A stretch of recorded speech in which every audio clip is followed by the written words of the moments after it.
Сагария Баджгур Яснатович, абхазский историк, доктор исторических наук, академик. Он прошел путь от младшего до главного научного сотрудника. Долгие годы был заведующим отделом истории, а после создания Академии наук Абхазии избран действительным членом и академиком, секретарем отделения гуманитарных наук.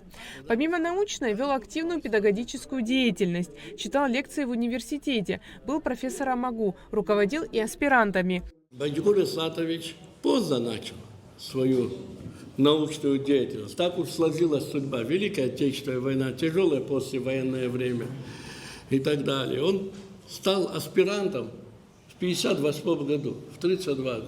Да? Начал научную работу в 35 лет. Да?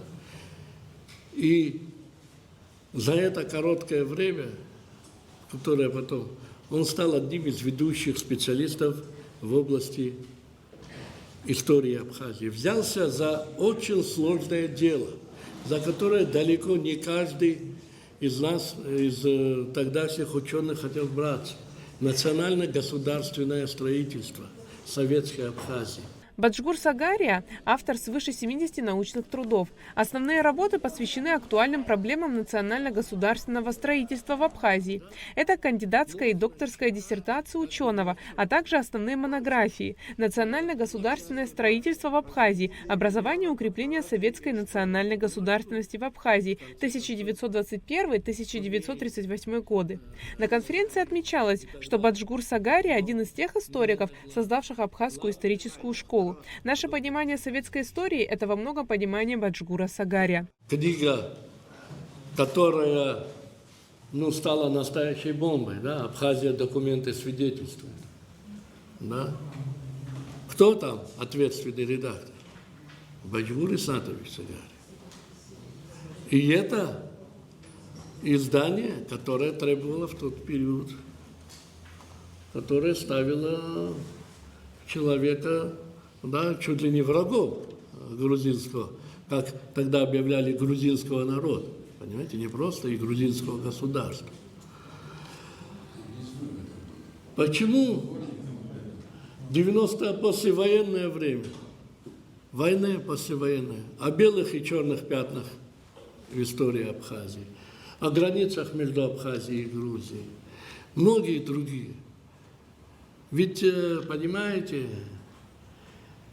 по большому счету, история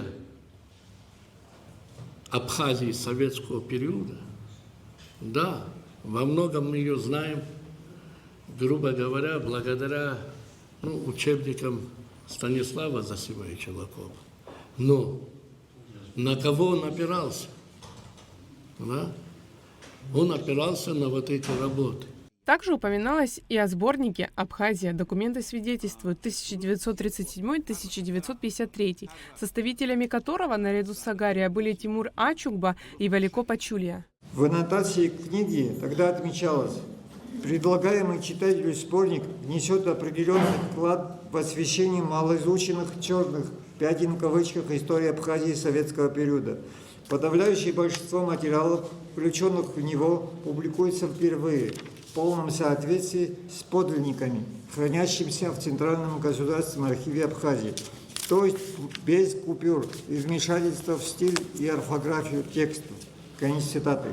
Материалы сборника разделены на два больших раздела и посвящены глобальным судьбоносным проблемам, переселенческой политике и репрессиям против абхазского народа. Выход в свет подобной работы тогда имело не только научное, но и большое политическое значение, так как раскрывала некоторые аспекты абхазо-грузинских отношений, высвечивавшие целенаправленную захватническую политику Грузии против Абхазии.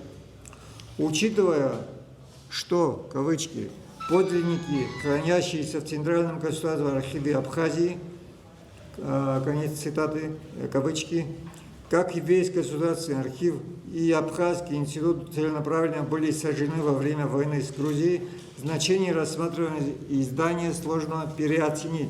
Баджгур Сагария выявил большое количество архивных материалов по истории Абхазии XX века. За свою плодотворную научную и общественную деятельность академик Сагария удостоен высокой государственной награды – ордена Ахтсапша II степени.